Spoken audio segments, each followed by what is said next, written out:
Well, welcome back to the podcast. We are Poddy Talk, the podcast where we should Where talk we ourselves. should talk ourselves. I'm Jack.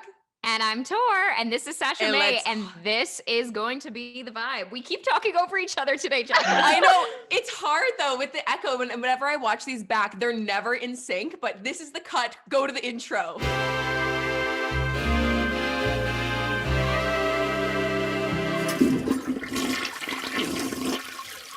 Well, welcome back to the pod. I think we should just hop right into it. Sasha, if someone was to ask you, who are you and what do you do? What is your response to that? Okay. My name is Sasha Mei, and when people ask me what I do, I tell them I'm a creator. I am, I guess, an artist, writer, Instagram human who lives in Toronto. I do marketing consulting. Oh my God, I hate putting myself in a box because it's kind of like, what don't I do? I think that is just the spirit of being a creator. Yeah, we just do everything. We wear a million hats, like editors, creative directors. Like, there's no way to define our jobs in one sentence. For sure. Art director, everything. Totally. And I think it's such a great skill set to have because then you're just extra well-rounded in every single avenue because you're the one doing the contracts, you're the one setting up the shots, all of that stuff. But before we get too much into all those nitty-gritty details, how did you kind of fall into this industry? How did this become your path? I started out hating social media. So I remember when Instagram came out, I was like, I think it came out when I was 14. And I said, there's no way I'm not going to get on this platform. And I didn't. I didn't get on Instagram until I was 16 or 17. And by that time, I had a severe Tumblr addiction. So I had this Tumblr page and it was called Cobalt. And it's like the exact, I know, it's basically the aesthetic that I have now. Not the one that I had on my Instagram 3 years ago, but it was the one that I had now, which is kind of a weird self-fulfilling prophecy. But I was addicted to Tumblr. So I taught myself how to code. I taught myself how to design my web page. I learned about fashion and aesthetics through this. And it also didn't hurt that I went to an art school and was surrounded by people who were very like-minded that way. So when I was on Tumblr, I saw people were on Instagram and they were styling outfits. And I was like, oh, this seems neat. So I kind of started doing that myself, and it's always been and still is to this day mostly iPhone photography. So I would just get my friends to shoot outfits, and there were a couple of us doing the same thing. So we would just photograph our outfits during lunch, during any break that we could, and we would be obsessed with it. And for me, it was never about like, oh, what could this lead to? But it was just something my friends and I did for fun. And it's kind of crazy to see that it's now like a full-time thing. When did it turn full-time for you? When did it go from passion project to, oh wow, this is actually my career? Last year. So very recently, I went full-time in June 2020. Wow. And in this past year, do you feel like there's been some major takeaways that you were like, oh, wow, I should have done this sooner? Or did you feel like it was the perfect time? How did that transition go? So when I graduated university in 2019, I went straight into a 9-to-5. Like I walked off the graduation stage and into my first meeting literally on the same day. Classic. There was no break. There was no in-between period. But I am very grateful that I did that and that I got some work experience in what people like to term the real world. Do I think it's the real world? I don't know. I think there's a lot of valuable lessons and insights to be gained from that. So actually, I worked in the beauty industry for a year, and I'm so grateful that I did that because I would not know anything about skincare or beauty that I do now. And that's honestly like it's becoming a lot of what I talk about. So yeah, for sure. To your point, like it's not the real world, but maybe in the outsider's head, people that are not in the creative industries, they see it as like the traditional world, which is very interesting. But on the flip side, to your point, there's a lot of hard skills you can learn in the traditional world. Like maybe for you, it was like learning what's important to keep in contracts or like things that end up becoming important as a freelancer. Did you find that to be kind of the case? Not at all, surprisingly. I think I learned more. I know. I think I learned more about contracts when I started doing freelancing. So that's the one thing that working full time in hindsight, I think has taught me which is don't be a wet blanket and know your rights. And this is something that it's true. When you're That's going to be the title. Sasha says, don't be a wet blanket. Don't be a wet blanket. It's true. Don't be a wet blanket. Don't be a wet blanket. And when you're fresh out of school and when you study what I did, no one teaches you what were you studying, by the way? So this is actually going to be like, I know one of the questions was what's something that people find surprising about you, but I studied English literature. This is the answer, but most people are surprised to find out that I studied English literature. Oh, honestly, yeah, that is tricky. I was gonna say that doesn't shock me. I feel like you are so incredibly well spoken and just use so many words that I just don't even understand. So it makes sense that you've studied literature. Oh my goodness, that's hilarious. You're gonna have to point it out because I honestly don't think my vocabulary is that extended. No, we just joke that Jaclyn is living on not the English language. Okay, I grew up in a small town. All of my friends and Tori, they all say that something went wrong. There's a limitation. Oh, no. There's a limitation in her. So I'm like, what's that word? Okay, I've got lots to learn today. Truly. Well, we'll have to if there's a word that I say. But you're so cute because we never actually follow our own questions, so you're gonna have to keep us on track today because you've done your research and you've done your homework. So because usually we're just so flowing. True. It is good to have a little bit of like a reference point, but we normally always go off book because I just personally get interested. What I want to hop into before we move on is why were you so anti-social media at the beginning? Like, why were you against Instagram? Was it just the whole idea of sharing publicly? You didn't want to kind of cross that line? Yeah. So I think I'm still, and I love the anonymity. Anonymity? That's a hard word for anyone. Anything with N and M back to back is a tongue twister. But I think I still am, to a certain extent, very private. So no one on social media really knows what's going on other than my outfit photos.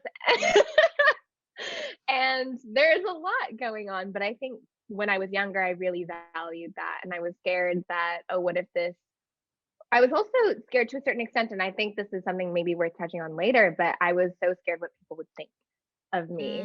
Like just being on Instagram, being like, hey guys, do you like my perception? The perception. And at this time, I think when I got Instagram, I didn't have a boyfriend, and I'm just gonna preface, I'm so boy crazy. We love it. So am I. So at this time I was like, will that jeopardize X, Y, and Z chances of getting a boyfriend? Super like typical. Interesting. Yeah, it's so shallow in my opinion, and something not necessarily, but just interesting that's my thought process. Yeah. Well, at 17 or 16 it certainly was the one thing I thought about. And then you start dating and then you're like, this is overrated, and I don't know why I ever cared. I will post whatever I want on Instagram. Exactly. And if they can't handle it, then they're not the right person. Exactly. Yeah. Well, we've discussed that in some capacity, knowing that like being public and having a public platform, it's kind of interesting because if you go on a date, they automatically have way more information about you than you do about them. Like guys have the most terrible Instagram feeds. You can learn basically nothing about them. A LinkedIn? Yeah. Like LinkedIn is like the extent, because every guy's Instagram sucks. Yeah, it's like, you know everything about me now. How is this fair? I know. And I don't know how they do it I don't personally see if anyone has seen my story. I don't know who viewed it. So they could honestly just view my story and I would have zero clue. Yeah, I've had people follow me and they get exactly. And then people get sad if I don't follow them back or whatever. And I'm just like, I'm sorry, I didn't check. I turn off my notifications. I turn off my notifications just because it's how I have otherwise I'm gonna go crazy. I completely agree. I was just gonna say that's been like the biggest game-changing thing. Maybe I would say about 3-4 years ago, I just completely turned off all notifications. Whereas I used to just have whatever the Instagram kind of default notifications were, like you would see your friends' interactions, things like that. The only thing that I have on now is friends' DMs. Yes. But other than that, it's like I don't have likes on, like that is just like it's out of sight, out of mind. Like I just can't. I can't keep up with all that. None. You're gonna go no crazy. Notifications. Oh, amazing. Yeah. Oh, no DMs even? No. I'll see it when I see it. It's like not a priority. Yeah. Part of me is thinking that it might be a good idea to do with texts as well, but then I need that for work, so maybe not. Yeah. In It a is true dream though, like world. knowing when to turn it off. Like, because even I Yeah. find when I'm filming or doing anything that needs my 100% focus, like I gotta just turn all those bing bing, like that just is an anxiety sound. Yeah, my phone's always on silent, so good luck to Oh, anyone who totally. calls. Oh God. And a do not disturb. I'm like, I've been thinking about this lately because I sleep with my phone on do not disturb. I think I might Okay. have maybe like 4 emergency contacts that like if they call Okay. like 5 times it breaks through or something, but also who's calling 5 times in a row. But I always think that I'm like, worst case scenario, something horrible goes on. No one has any way of reaching me. I live alone. My phone is fully off until like 8:30 a.m. Like it's just if something So goes if you wrong, ever hear don't call a me. knock at your door at 4 Oh my a.m, be afraid. God. Oh my God. I actually have a similar story. I used to keep my phone up until maybe a month ago on airplane mode when I went to sleep. Oh, what was the reasoning? Because nothing can come through, nothing can bug you. Nothing can bother me. Damn. I was also scared. I was like, my phone this is such like a 2000s mentality, I think, but my phone is always next to my like brain, and I was so scared. I was like, I don't know what this is going to do to me in the long term. The phones have not been around for long enough. Now I'm just kind of like, you know what, it's always around you, so at this point you're probably screwed anyway. There's no so. controlling it. No controlling That's so it, but for the true. longest time, yeah, I was like, I No, need to turn this on airplane mode. There was a rumor rumor, probably truth, but there was that whole thing going around that if you sleep next to your phone, the brain waves will then interact with like the cell phone lines. And I definitely was like, oh, that's probably not good. But I was to the point that I didn't change the behavior. I still had my phone right on my bedside table. So I'm probably going to die young. So yeah, we're knock all on heading wood, to the that's grave. It's fine. I keep We'll it still like on the opposite end of the room. But that is, if there's one conspiracy theory that I think could be like true, it might be that cell phones could mess up your brain. Oh, totally. We were just deep diving the other day with Tor. Remember, we were chatting about aluminum foil and how you should never cook with aluminum foil. And Wait, then we were what? talking about even.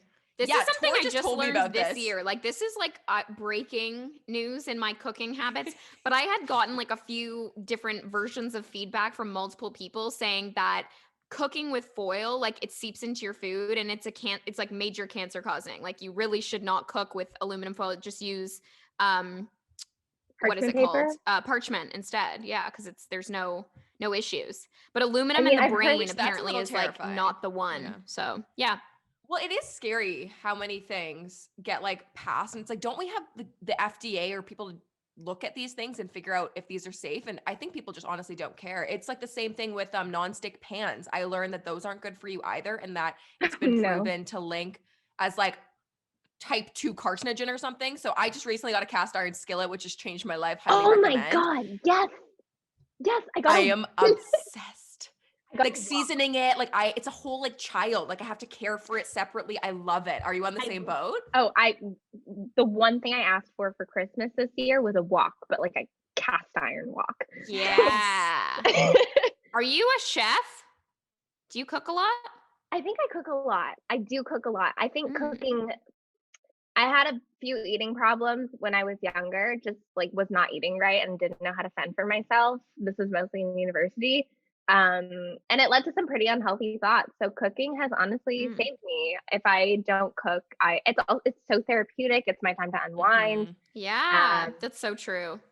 And I love it. Like I love making homemade stuff. I feel so much better. Have you been trying any new recipes in quarantine? Have you joined the whole banana bread, all these like trends going around? Girl, I did that before quarantine. You're like a true OG, an OG. That's hilarious. When I was living at home growing up, like my mom's a huge baker and a really good cook, in my opinion. She would say otherwise. So we always had something like banana bread, scones. She's like a big bread maker. So like there's always, I know. I never buy bread anymore. She makes bread for me. And I go, wait, no, I see on your Instagram. No, Sasha, you make these biscottis. The biscottis. I need to try them. Something I can make. That is actually excellent. Oh my goodness. I will say if I do bake something, it is going to be that. I've had to cut down on the baking because during Christmas it got to a point. You're like 5 different recipes a day. Yeah, but I would eat all of the recipes and all of like the things that I bake. So it was like 15 cookies a day and counting. So I was like, okay, you know what? Like just for sanity a little purposes. bit. we don't eat 15 cookies. Maybe we cap it at 5 or 10. That's amazing. Well, I mean, I feel like 2020 is like the treat yourself energy. Like it's just the year of being like, Yes. I deserve this.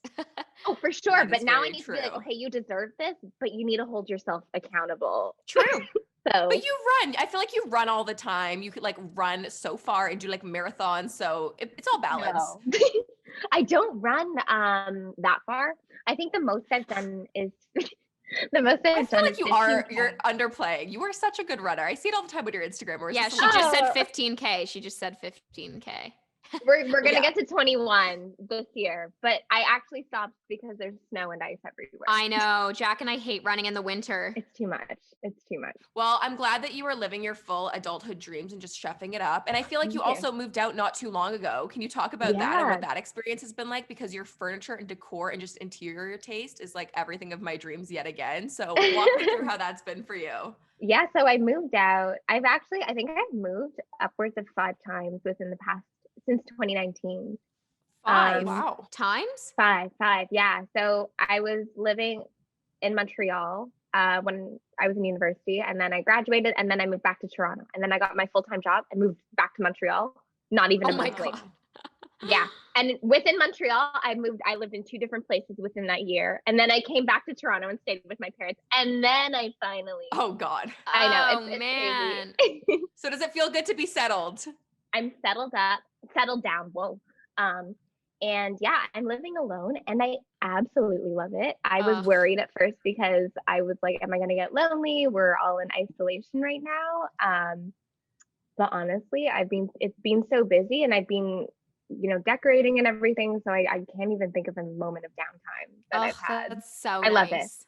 I love living Yeah. alone. I feel like it's like something like a rite of passage. Everyone needs to experience it. It's like a Yes. real like self-care. You get to do whatever you want. Like I just can't explain how amazing it is. And I It was is so talking this through with true. my parents, and they were like, because this kind of happened a few months after I just started freelancing full time. So my parents, who I'm still very close with, I was just kind of like, well, what do you think? Can I get your opinion? Can I get your feedback? And they were just like, 1, we're worried about you being alone. 2, we probably think this is a good idea because you need the fear. And I'm someone who needs to be like just this level of stress, which is like, I don't know if people are just listening to this, but it's like a very chronically low level of stress at all times. For me, is healthy. I call it the fear. It is a Friends reference. And I just need to have that sort of fear in the back of my head. Like, I need to make rent this month. I need to pay X, Y, and Z bills. And then I hustle. So Yeah, that's just how it's I've always true. been. I feel like It having is your true. eyes set on something, yeah, whether that's rent or whatever that like end of month goal is, it really, Yeah. it's so life changing. Like you have to have monthly goals to stay in the Yes. hustle, to stay. Someone said to me the other day, what did they say? And it was such a good reference. They were like, Tori, I feel like you're in the flow or something. Like they just had like a good reference and they're like, once you're in the flow, you can't get out of the flow. Like it's like Yes. it's maintaining this like constant grind so that you're never out of the grind. I need to remember what the actual reference was, but it's basically what you're saying.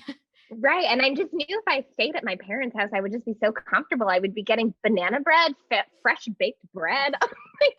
Yeah, it's too Okay, much. that I would definitely take back. I would take that. But no, otherwise, having a little layer of stress, I do think is helpful. It's kind of like the same sense of urgency when you have a deadline. I feel Mhm. like I always do my best work when I know the deadline is coming up. It could be the night before or the day before, but because I know it's due tomorrow, I'll have my best work. And Yes. art, I feel like since it is so subjective, you could always be like, oh, that's not good enough. I need to reshoot that. I need to restyle that XYZ, whatever the criticism is. But with a deadline, it forces you to just release and go, well, that's just what it's going to be. Because otherwise, I find whether I'm shooting a video or doing a makeup look or something, like there'll always be more critiques. So it'll never end. So deadlines, a bit of stress, it's all a good thing in moderation. In moderation, for sure. And I watched this TED talk because obviously, stress equals cortisol, high amounts of cortisol.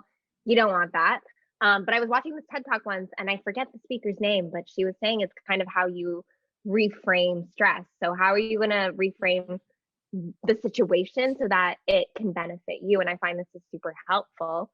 Mhm. But this is me just trying to like prevent wrinkles, but like, it's just Same.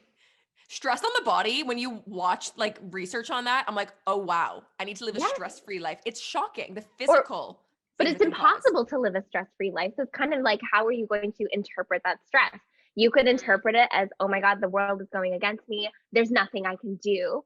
Or you can reinterpret. I think the term was positive stress, and I'm gonna have to like check on this, but it was just kind of like, okay, what can I do now? My fight or flight, to a certain extent, is activated. I'm in prime mode to get this all done and get rid of my stress. I feel like we That's all, so to a certain crazy. degree, do that, but I just never thought about it. Yeah, exactly. Because it's something that's going to come up. So you might as well find the healthiest way to deal with it, or else like sink or swim. That's the whole thing, right? Now this is the joke. So you tell me what question comes next, Sasha. I was just I gonna don't pull have it them up and pulled be up in like, front of me. no, I have them. So that way we can kind of follow along, because I know you prepared for this. Something that we wanted to chat about was talking about accomplishments. I mean, obviously we are potty talk. We do want to get into the shit talking and like the lows after, but we do like to start on a high. What is one of your biggest accomplishments, whether it's personal or related to your work? Yeah, I came up with both.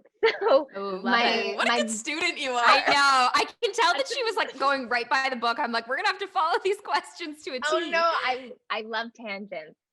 So we can go on tangents. So you're happy either way. Got it. Oh, I love it. But yeah, I guess my biggest accomplishment today, I'm a very like recent person, so I can't think about the rest of my life. But in terms of professional, it was definitely quitting my 9 to 5 and doing this full time, because now it's so much fun working for yourself. You both know this. Like, it's such a fantastic and empowering feeling. But that also, I guess it kind of segues into my personal accomplishment, but quitting my full-time job in the middle of a pandemic kind of led to this whole other stream of major life events that put me in a really dark place. So I know that we're talking about highs, but I will get there. I will get there. Yeah, no, totally. I broke up, or my long-term boyfriend and I at the time mutually decided to break up. I moved back to Toronto to live with my parents. I was just like, so many things happened at once. And then all of a sudden I was working for myself. A lot of changes. And then at the same time, my skin went berserk. Like literally in time with all of these things, I think it was too much on my system. So I feel like from July to November/December, it was like doggy paddling through life. Like I was just trying to survive, or just get myself back to a place that felt normal. I didn't feel like my energy levels were normal. I didn't know how to navigate my new career, or this new chapter of my career. I didn't know how to navigate dating, personal life. Obviously couldn't really do that.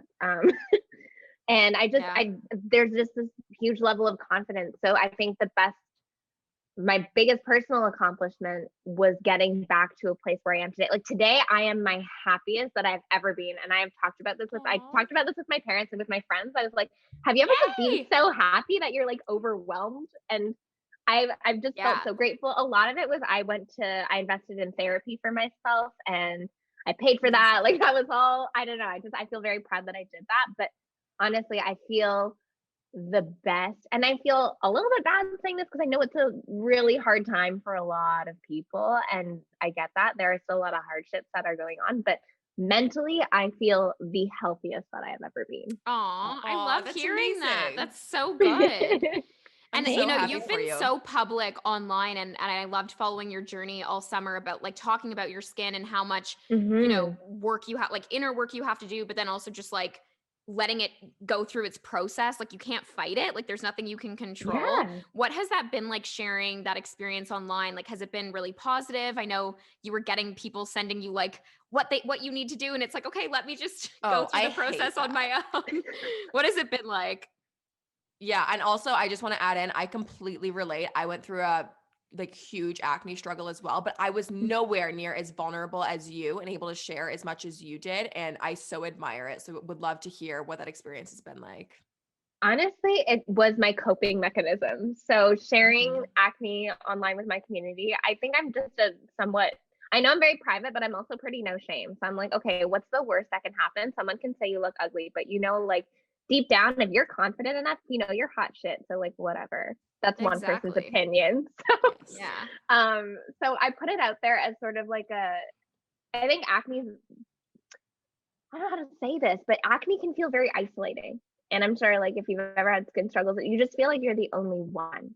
And Mhm. putting my story out there was for me to feel like I wasn't alone, but I didn't expect the overwhelming response of other people saying thank you. Like if Aw.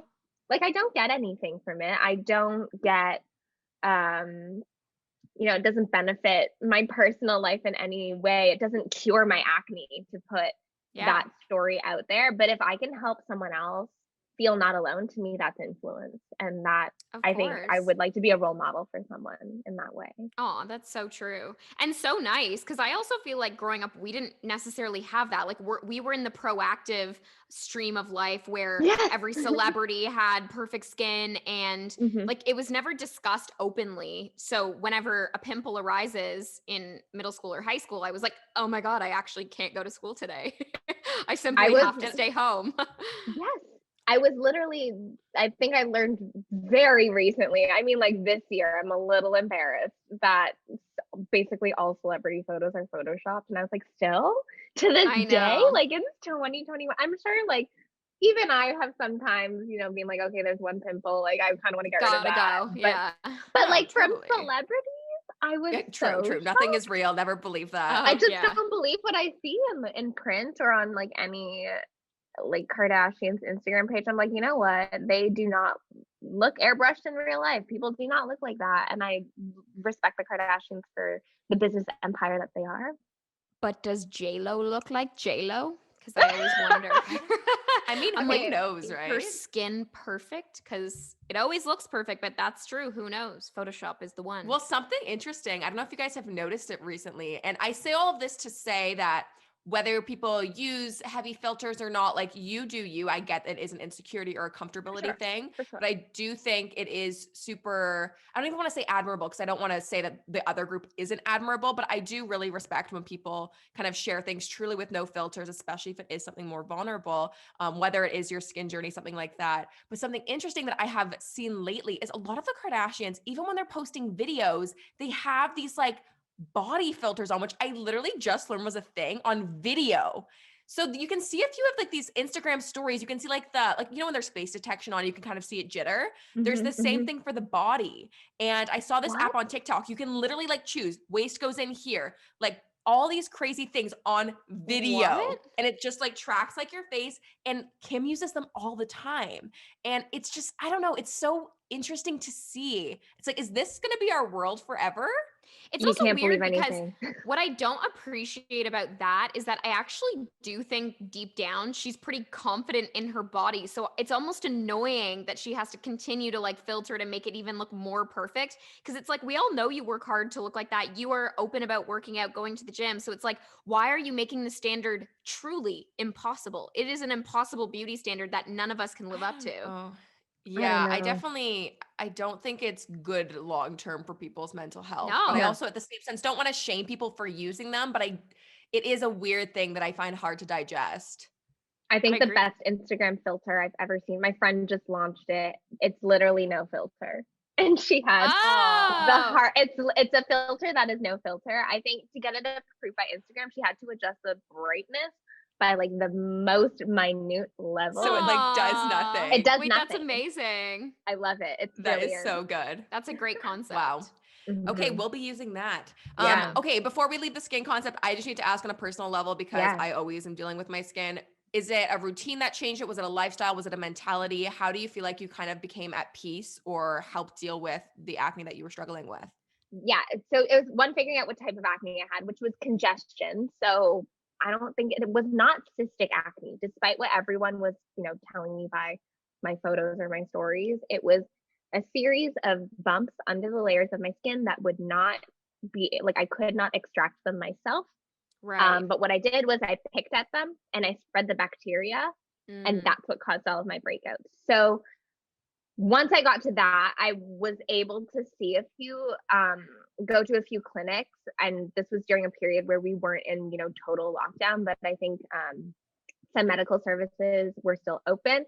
So I went to see a facialist slash esthetician, and they were able to extract it for me, and they Mm. literally had to stick a whole bunch of needles in my face and like get it all Oh out. my. Yeah. I have That's pictures. crazy. My face was literally, it looked like I had chicken pox, just like Oh red no. dots everywhere. Thank God it was the holidays, so no one saw Yeah. me. I love Hey, that. You can just whatever hide. works. Yeah. Yeah, it was like a glow up. You have all of these spots, and then 2 months later, we're not there yet, but Was it painful? everything will be fine. So painful. Yeah. Did they inject, Jeez. was it like cortisone or whatever, or not No, so I cortisone? never got a cortisone shot. I've always wanted to try that just because I hear that gets rid of pimples, but I think that's more for cystic acne. Hmm. Oh, okay. Yeah. So mine was Interesting. literally just like 50 bumps on my face where they had to Wow. just like go individually, and yeah. Wow. Oh my Well, I mean, gosh. your Painful. skin looks amazing. You're Yeah, looks glowing, and I'm amazing. So glad that you're at a Thank place where you you. feel good. I have a lot of scars, but that's, foundation works. yeah, exactly. Hey, I love makeup. Yeah, we all have our things. we do. Okay, so we chatted a little bit of highlights. I know we kind of got off track, but if we're talking about lowlights, the moments Mhm. that we don't want to post on Instagram or share, what were those moments for you? Do you have like a list, or do you have one that stands out? Walk us through. Like just in my life in general. Life, business, whatever you just wouldn't ever post on Instagram. Like, what can humanize you Oh on a different God. level? I would never post it. This is just me, but that's because I am like not in a long-term relationship or anything. I can't post about that on Instagram. So no one saw me go through my breakup, which was like clean. It was a clean breakup, but can I swear on here? yeah. Of course you can. Yeah. I was a fucking mess. I was a mess. So like I cried every night. I Aw. would go on these horrible dates. Oh my God, we could get into those. They were so bad. Okay, Oh, wait, you have to really? spill. Yeah, What tell us happened? I something. love hearing about awful dates. Just like, oh my God, I feel like I've repressed this in my memory, and I like did not. Okay, if we don't want to get into the trauma, don't do it. I think Your I've been call. catfished. I have. Wait, actually, so Yeah, like a photo was different than the guy that showed up? or at least they lied about their information. Oh my Oh God. God. What a great basis of a foundation of a I relationship. know. I was like, this Lies. is fantastic. And my other mistake was going on online dates. So I just, nope. Yeah. The Nope. online Just dating goodbye. world is so scary to me. I'm It's very stressed out terrifying. by it all. Yeah. Not that I need to be. I've been in a relationship for 5 years, but it still stresses me out. I appreciate that it stresses you out because it stresses me out. And my sister's just this weird case. She's going to kill me. But like, she is a Hinge success story. And Ah, I was gonna say, I feel like Hinge does have the most success stories. I feel like I've met yeah. multiple people who are like, Hinge is the one. yeah. Yeah. But I also think I was just stumbling through this period where I was like, do I really want that right now? Like, I just got out of this emotionally draining relationship for 4 years. Like, I don't know Yeah. what it's like to be single in my 20s. So, and since And I've living on decided, your own, doing all these fun exactly. things. Yeah, Yeah. and I've since decided, and I just will not talk about this on social media, so you guys are hearing it, but I just don't want that right now. Like, Yeah. I'm thriving on my own, and I have too much to do and no time and No no time for a man. emotional, no time for a Hey, I man love here. I'm so sorry to men. it. But not. Yeah, like be comfortable on your own and like be comfortable in your own Mhm. skin and like not have to worry about someone else's life all the time or like what they're doing or what they're up to. Like it's way easier to just focus on your shit, you know what I'm saying? Exactly. And I'm like, you know what? If something does come along and I'm interested and it's like timing is right, fine. But I'm sorry, it's too cold to go outside right now and bars are closed. There's no And patio to go COVID, to. so I'm gonna work on me. Yeah. And the weird thing about dating in the times of Corona is that like you are either going for, just because patios and stuff are closed, you're either going for a walk with someone or you're inviting them back to your place. So it goes from 0 Yeah. to 100 real fast. And like, Yeah. There's Yeah. no in between. You're not there's like no in riding the between. streetcar, going to the bar. Like there's no No. normalcy. Yeah. Yeah. And there's no like, you can chat over dinner and have the safety of them just like either leave. Like, you Leaving have to set ground after. rules. Yeah. No, for sure. Before they know my physical address, Hello, welcome to my bedroom, but please don't sit on my my humble bed. abode. Yeah, like, and I'm so grateful. Like, I have a separate 1-bedroom apartment, but what happens if you live in a studio? I don't know. I don't know. Yeah. The lines So are blurred. It's not good. Not I good. agree.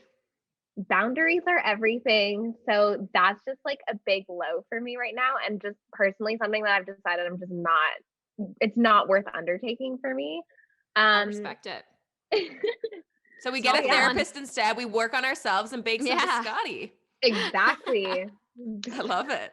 Well, we love chatting about like brand partners and like obviously the fun of being freelance creators on Poddy. And I think it's like always interesting for our listeners to hear. So do you have like your absolute favorite brand partner you've ever gotten to work with? And then maybe one that you were like, oh, I should have never done that partnership. That was not the one for me. Archive. Heavy archive. Heavy archive. It's funny because the one that that was the worst is definitely like heavily in the archives, and I don't think legally I'm allowed to say their name, but I will tell you about I understand. Okay, cool. But I will start with my absolute favorite brand to partner with. Oh my God, there's so many, but I love Majuri so much. Oh Like, yeah. I think I'm representing them heavy. I've got all the jewelry strangely, on. I should have worn Majuri today. But I think they were like the first brand to believe in me and take me Aw. seriously and, not take advantage of me, which I think a lot of brands do. Yeah. So they come from a fantastic place. Like, I loved watching the brand grow. Like, I think they became a company around the same time I got on social media. So just like, and I've always, followed their track. Of course. So it's really nice to see how much they've grown, and I love their pieces, and I love effortlessly styling them, and I'm just a huge Majuri stan. And the worst, the worst. Uh-oh. Here we go. I can't say them because I think this was like, back in 2016 or 2017, I want to say. So this is like before the massive spike in influencers and like before brands had an idea of what was acceptable, what wasn't, how do you foster a good long-term relationship. It was just like at the time, it was like brands were like, oh, I can give people free stuff and they're going get to get content, which, you know what, like I still do quite a bit of free stuff. I'm saying this now and everyone's going to take advantage of me, but like, do not take advantage it's of about Sasha. balance.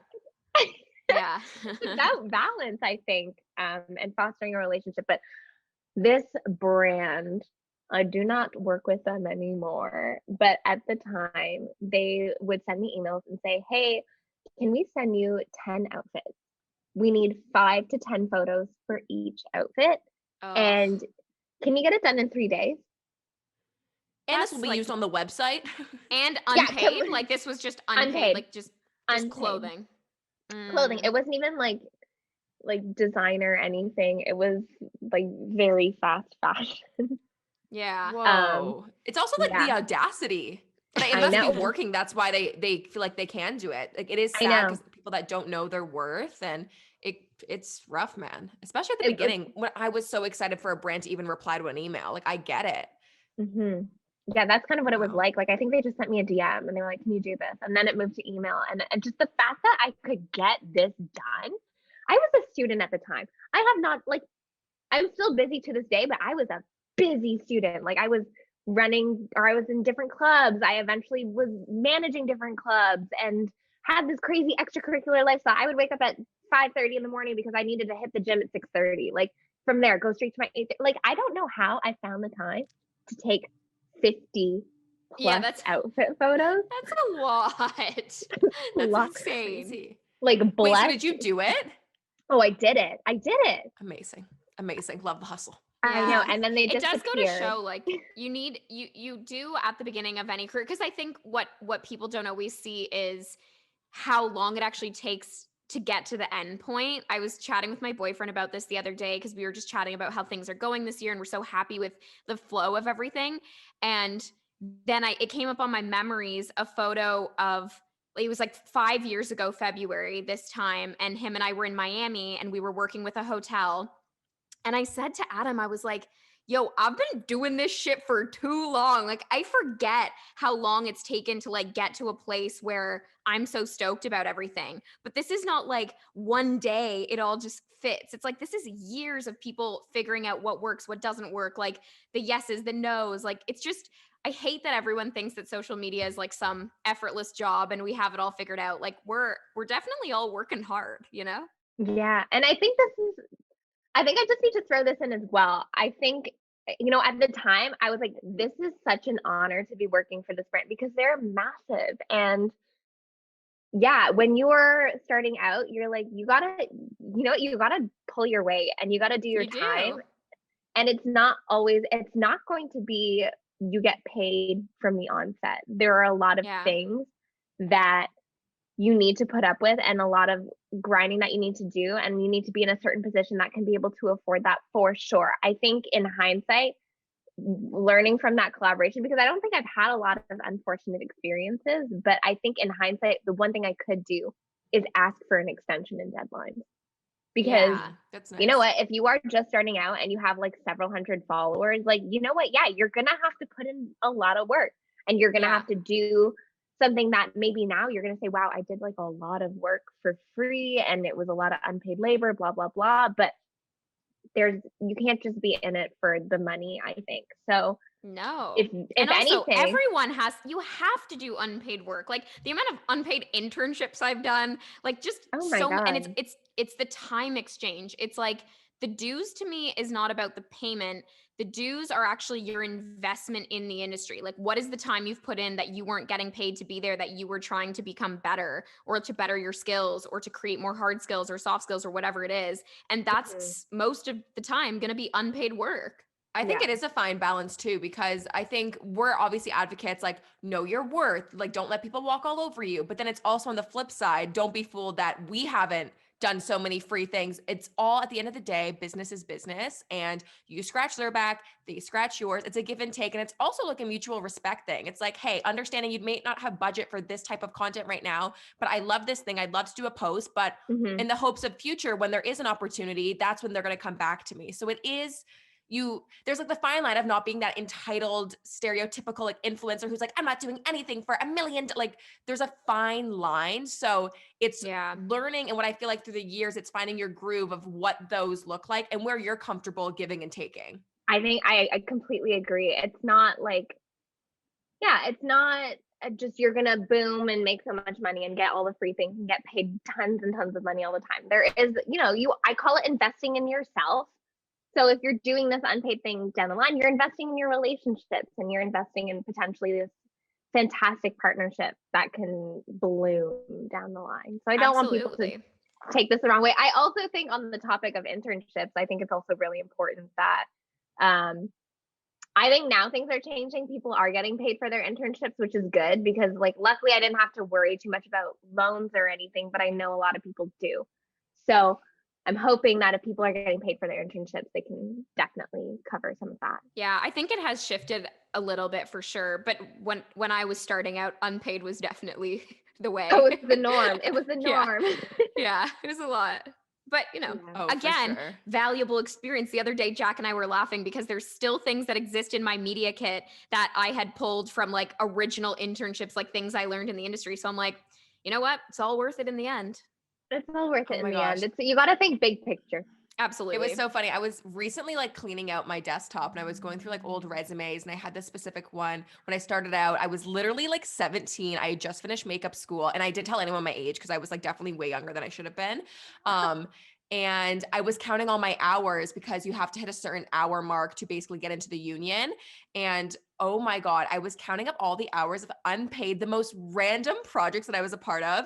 I mean, I was a part of a couple of longer term shows, which I was so grateful for because that was an amazing experience. But prior to that, and on the weekends and when I had days off, and I looked back and you forget about half of these things and you go, oh, right. Like, thank God I did that when I was like 17 and bright eyed and bushy tailed, because you do Hmm. have this energy. And then in hindsight, you look back, you go, maybe that wasn't right. Maybe I should have gotten paid for that, or whatever the case may be. But I do I think it don't is know where part of my the journey energy of, went. The energy is gone. I think, is it a bit of jadedness or knowing your worth? It is like a weird a mix of the two, I think. I think but it I comes think in we've your all been 20s there. at some point. I don't know when it comes, but yeah, Fingers maybe it is crossed it's soon. it's like a maybe it is jaded energy. You realize that people just take advantage of the young. Yeah. Actually, I'm thinking because I was like, oh, what's a collaboration that I did where I totally messed things up? And there have definitely been several, but I think another one that was like early in my career. Again, I cannot say the client name, sadly, but I think No, they're don't do it. a wonderful brand. But they wanted me to do this like best friends shoot, and this is when I was just starting, and they wanted me to do a shoot with like two best friends. And I was like, I don't have two best friends in the industry who are comfortable with being on camera and being photographed and have experience to model. I had just started. I was like, now you can call Jack and I. I know, but this was like I friends. was like 18 and coming No, back for for sure. spring break, and this all needed to be timed so perfectly. So I did this shoot with one of my friends who was comfortable with being on camera and her friend. So we all had to pretend we were best friends for a day. Yeah. And this, again, no budget. So I was in charge of hiring a photographer who was willing to do pro bono work. And I didn't know any photographers in Toronto because, again, was just starting. I use a tripod. I had always used my sister or people for, photographing my stuff. And I'd never used a professional camera. So I was like, oh my God, what is this? So I literally just like the first person who I could find on Instagram. Hired. It's you. The first person who was like, I will do this for free, which, maybe was not the best photographer. And it was so embarrassing. And thank God I was with really lovely people who actually the friend's friend is now the friend's friend who I did not know at the start of this Your is best now friend, your BFF, let's be clear. Yeah. yeah. She's now a close friend, and like I will regularly message her. So it's like things that have come from it that are good, but we just laugh about it now where it's like, oh my God, that horrific photo shoot where like what happened? It was chaotic. That's so funny. It is so interesting. I feel like even doing any type of photo shoot, I'm curious what your thoughts are on this, Sasha, as well, because I know you do a lot of like self-portraits now on your own iPhone. You set it up yourself. What is your experience like working with photographers? Because I feel like the industry, in terms of like even modeling or like doing like Instagram content, it's shifted so much that the photographer, it was like almost kept as they knew the right angles, they knew how to shoot photos, and like they had this information. Not that it was gatekeeping or anything, but like those are the people that knew how to shoot people. Whereas now as creators, I feel like we know our best angles. We are so familiar and we shoot ourselves all the time. So often, I mean, personally, I find a lot of the photos that I take, I tend to like most than a photographer who I've just met for the first time and I'm doing a shoot with. What's your experience like shooting on your own and then working with photographers? On my own, I definitely know again, I think I have a similar experience as you. I know what my angles are. I know what I like. I know what lighting I want. I know how to navigate the technology that I use in order to capture the content that I need by myself. Where a photographer is probably more beneficial is when you have a long-standing relationship with them and you have shot together a couple of times, because they're going to give you something different. Because I do find when I shoot with myself, it's kind of like the same thing over and over again. It gets a little bit tiresome to keep doing that. And I think a photographer can give you a fresh perspective. Yeah. I do prefer indoor photography, like indoor shoots with a photographer versus outdoor for some reason. And I cannot understand why, but I think when it comes to outfit photos, I definitely will, rely on another content creator to do that for me. But when it comes to like, studio shots and like beauty shots, especially, I love when a photographer takes. For sure. No, there is definitely value in a time and place. Trust me, if my work is not anything comparable to a photographer or videographer, but it is that comfortability of knowing yourself. And I think if you have a relationship with a, say, photographer, videographer, you can feel comfortable to say, hey, I actually typically prefer this. Are you down if I do this kind of thing? Whereas there is always that, if it's a new person, there's a bit of nerves and, oh, do I feel comfortable? I don't want to throw them off. And there's all that you have to navigate as well. And I've also learned that there's like a good etiquette to go about it. So if you're like, obviously the first shot that you get with a new photographer is not going to be the greatest, unless it's just like, they just know, unless they're that intuitive. But you can always be like, hey, I like what you did here. I personally think I need to do X, Y, and Z. So can you wait until I assume that posture or assume that attitude before you start taking? And then just kind of navigating things like that. It's kind of like how in a relationship or something, you're like, when you do this, it makes me feel like this. So I would hope that you do this. Lessons for life. So what do I do? Because my boyfriend is also my photographer. So I just say, oh, I hate it. What I was going to say before we wrap up with roses and thorns, I'm assuming a phone tripod is on your list, but if you had 5 essentials for a new blogger or someone that wanted to get into this, what do you recommend? Like, what are your staples? I recommend a good phone. Yes, a tripod, a space with good lighting. I know that's a big investment, cost me a lot of money. Get yourself just like have a space. I don't care if it's like a sheet. I used to use like a bed sheet taped to a wall. That's how it started.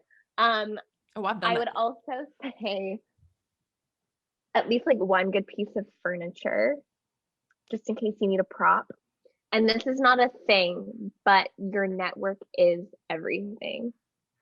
It took me like a year. It's true. That's a total essential for someone just starting out. Like, and do it in a genuine way. Do not be a social climber who just, is looking to be friends with someone for clout. And I honestly, the people who will try to take advantage of who you are just because of your status, your social following, it's so real. Like, you guys have tons of subscribers. I'm sure there have been people who have tried to become friends with you just for the perks of it, or just for the clout of saying like, oh, I'm Torri's friend, oh, I'm Jaclyn's friend. Like, and it just doesn't feel authentic. And as a result, you get trust issues. So for anyone new who's starting out, just like be genuine, like know who you like. You should want to be friends with someone because you're inspired by them, not because you want to be able to say I'm associated with them. Like, that's just not cool. True that.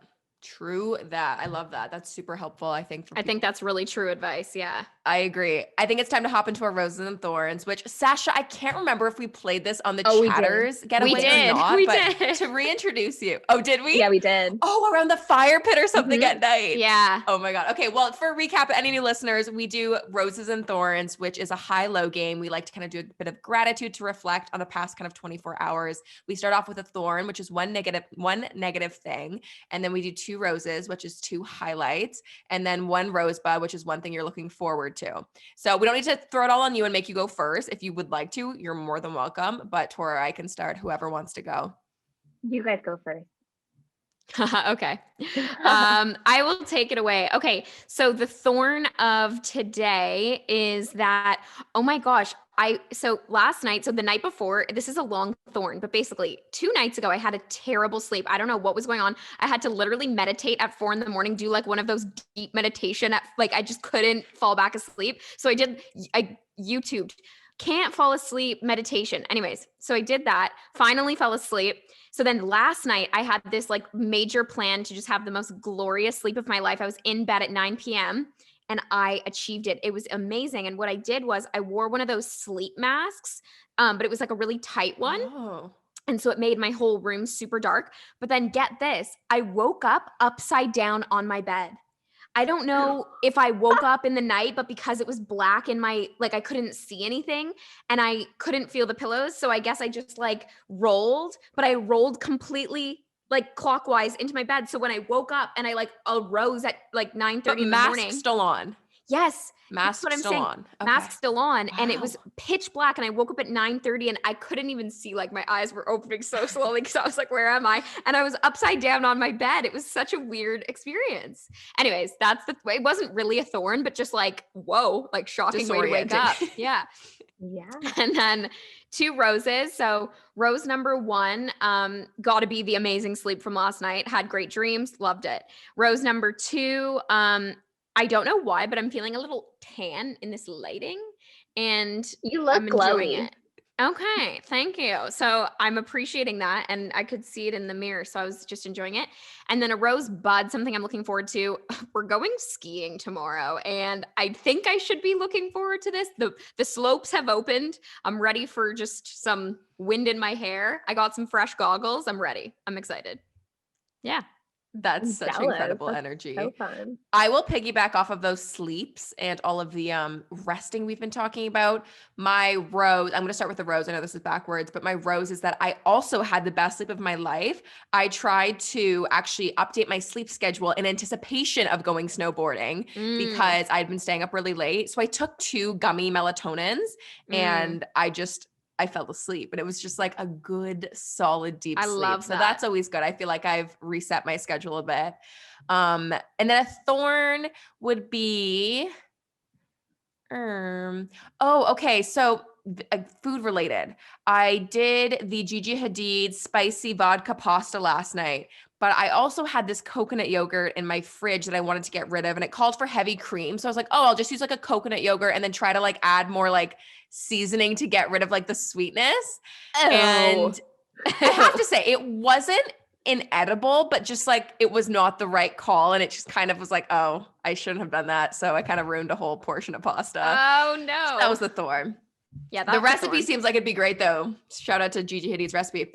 And then another rose would be, I've been feeling like very cleany lately. Like I've been in the cleaning mood and just like super up on the house cleaning and just organization game. I think I've just got too much time on my hands, but it's been making me feel really good. I'm just like, I can breathe again. So nice. Did a nice little like deep clean yesterday, which felt good. And then something I'm looking forward to, I'll pick something different. Randomly, I have a TikTok meeting in like an hour, like a creator roundtable, which Tor, I think you had done one the week prior. Yeah, but I'm last just like week. Interested to meet other TikTokers. Like I think you were saying, Tor, when you were in it, they were like actual big TikTokers, and I just am gonna feel insignificant. No, I literally don't know why I was in this meeting. I was telling Jaclyn, like there was so many people in it that had like 18 million followers. And I was like, so that's the rosebud. That's what I'm looking forward to. Sasha, take it away. Okay, I'll start with my thorn. Again, it's also sleep related. Also, side note, I also take gummy melatonin. Best thing ever. yes, so good. Herbaland? Yeah, I forgot. Herbaland gummy vitamins? I thought it was Nature Valley. I don't know. Maybe that's the granola bar okay, brand. different brand. I don't know. No, isn't that Nature's Path? No, Nature's Valley. But my thorn is that at 3 a.m., not last night, but the night before, there was like construction going on or some really, really loud noise. And my apartment, because it's an old building, is a sauna. So I have to sleep with the window open. Otherwise, I can't. Yeah. So that kept me up. So yesterday I was basically awake since 3 a.m. And then a rose was I had my first melatonin-free sleep last night in a long time. That felt so au naturel, which I love that. It was need so anything lovely. to help me sleep. Anything to help me sleep for sure, but I like any substance that is not, actually no, that's a total lie. Substances just affect me a lot. So I take one melatonin gummy and I sleep for like 12 to 13 hours. Oh my God. So I was, Incredible. And I think one gummy is like 2.5 milligrams. So I was trying to wean myself off of that just to feel normal again. That's hilarious. It was too much. And then what's another rose? Oh, yesterday I went for this 3-hour hike in the snow. Gorgeous. And I just bundled up. It was beautiful. I went by myself. I live alone, but I was walking to see my parents, and it was like 3 hours. The sun was hitting the snow. It was like such a workout because there was, no pathways. You kind of have to like trek through the snow. Oh, I love that. It was so, so lovely though. So that's another rose. And then a rose bud is that I am going for a walk with a friend that I have not seen in a very long time. And I have not seen anyone. Aww. And I'm taking all precautions. That's amazing. But it's nice. Yeah, I feel like I'm reconnecting with people again. Yeah. And I think this is partly like, coming back into my own confidence and everything, but it's nice to reconnect with old friends. We're finally coming out of hibernation, the winter version. Yeah, truly. Yeah. Well, thank you so much for being on the podcast, Sasha. That was so fun. I hope everyone enjoyed today's episode. That was another episode of Poddy Talk, the podcast where we shit talk ourselves. Shit talk ourselves. I'm Jack. And I'm Tor, and Alma. Jaclyn is on a whole other I don't. You're Am like I super delayed? Yeah. On my end, we did that perfectly. It was timed together. That's no what I was way. Oh my God. Okay. Well, I'm everyone, so sorry. Go follow Sasha Mei on Instagram. Go see those beautiful outfits. Go see the beautiful aesthetic of the home. Sasha, we love you on the pod. Thank you for being here. Thank you so much. Love you guys so much. Can't wait till I can see you again. Like, I know. We are way. like holding down the fort. We're going to have like a Poddy Talk reunion party with all of our guests that have been on and do like cocktails or something. Cause like I need a party. I need something. I would love that. I would love that. You're getting an invite. Okay. That's well, thank you so amazing. much, everyone. See you in next week's episode. Bye-bye. Bye. Bye.